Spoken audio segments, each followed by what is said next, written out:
Supaya pembicaraan kita nggak ngebosenin, jangan ngomong sendiri terus, ajak ngobrol dong audiensnya. Terus gimana ya caranya berinteraksi yang baik dengan audiens? Yuk kita bahas bareng-bareng. Hai semuanya, selamat datang kembali dalam video series kursus Public Speaking bersama saya, Maya Rahma. Dan dalam video kali ini, kita akan membahas tentang komunikatif dan interaktif. Jadi, seperti yang sudah kita bahas nih dari pertemuan pertama, public speaking ini adalah sebuah proses komunikasi antara pembicara dengan audiens.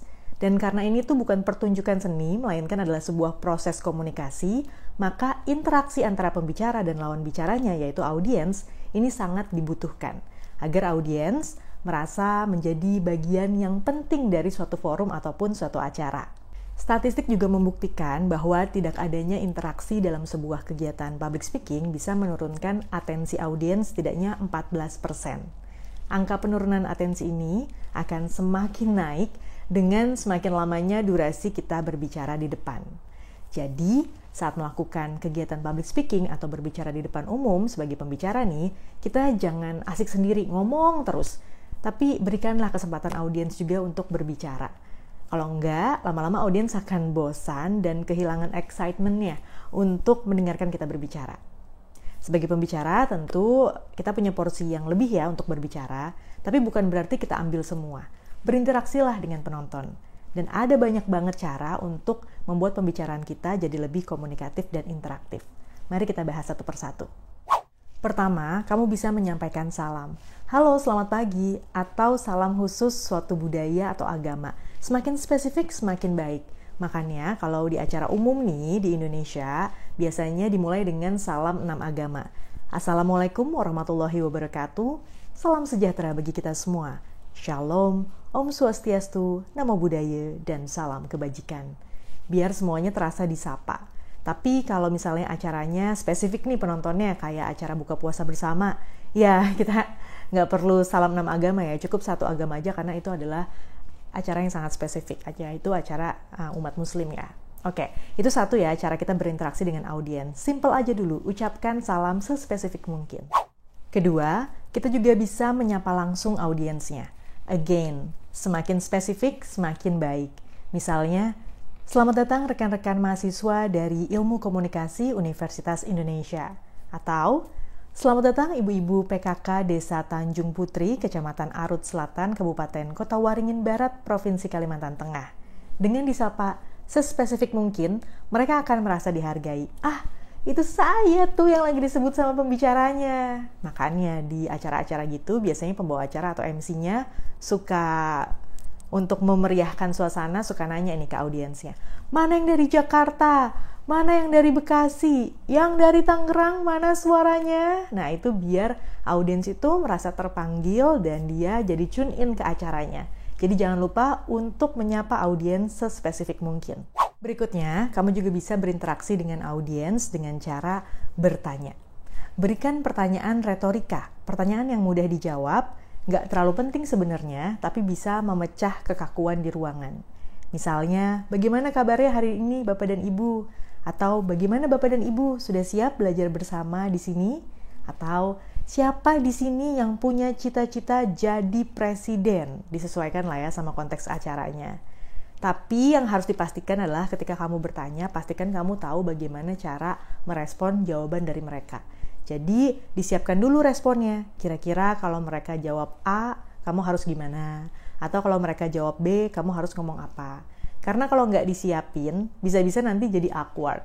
Misalnya kamu nanya nih, Bapak dan Ibu sudah sarapan?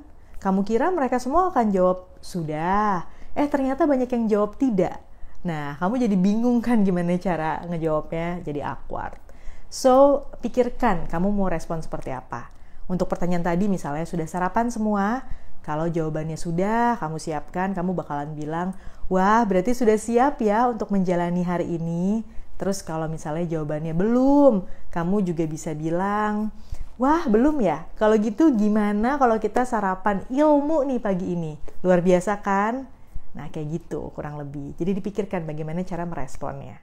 Next, kamu bisa ajak audiens untuk membayangkan sesuatu atau langsung melakukan sesuatu agar otak mereka terus aktif dan nggak ngantuk. Misalnya untuk contoh meminta audiens membayangkan sesuatu bisa seperti ini kurang lebih. Bapak dan Ibu, bayangkan suatu malam rumah Bapak dan Ibu kebakaran.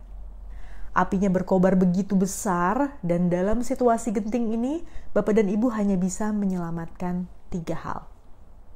Apa yang akan diselamatkan? Itu contohnya, meminta audiens untuk membayangkan sesuatu. Kalau untuk meminta audiens melakukan sesuatu, ini biasanya butuh waktu lebih lama ya. Jadi biasanya hal seperti ini dilakukan dalam sebuah pelatihan atau workshop. Untuk praktik nih misalnya ada pelatihan public speaking, kita bisa minta langsung audiens ngomong ke depan untuk memberikan presentasi. Atau kita juga bisa meminta audiens untuk langsung menggambar kalau memang pelatihannya tentang menggambar. Kayak gitu kurang lebih.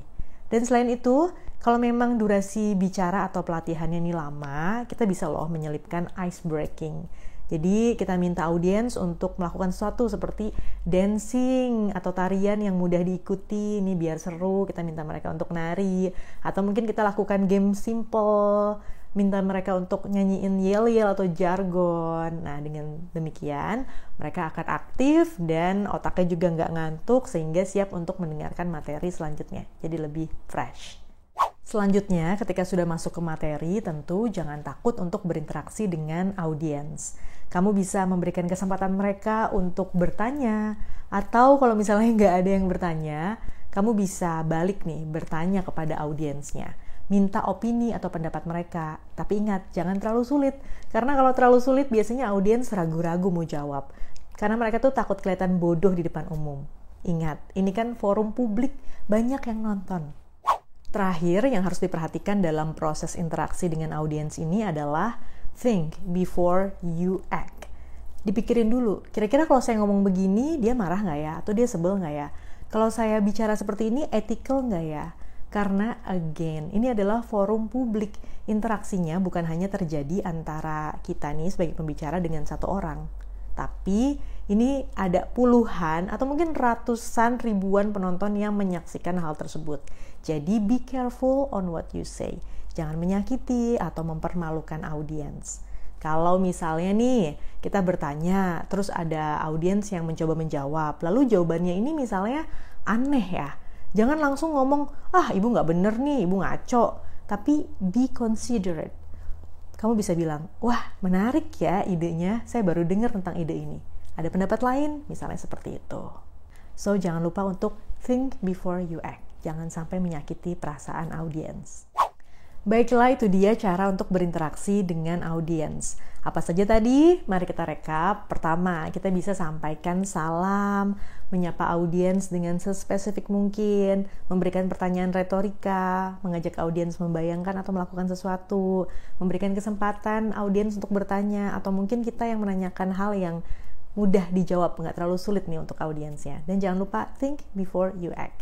Silakan dipahami semuanya lalu dipraktikkan, dan ketika sudah dipraktikkan semoga ini bisa bermanfaat ya, bisa membuat kemampuan public speaking kamu semakin disukai oleh audiensnya dan kamu juga semakin sukses lagi. Baiklah, terima kasih banyak sudah nonton sampai di akhir video ini. Sampai jumpa di video berikutnya. Bye bye.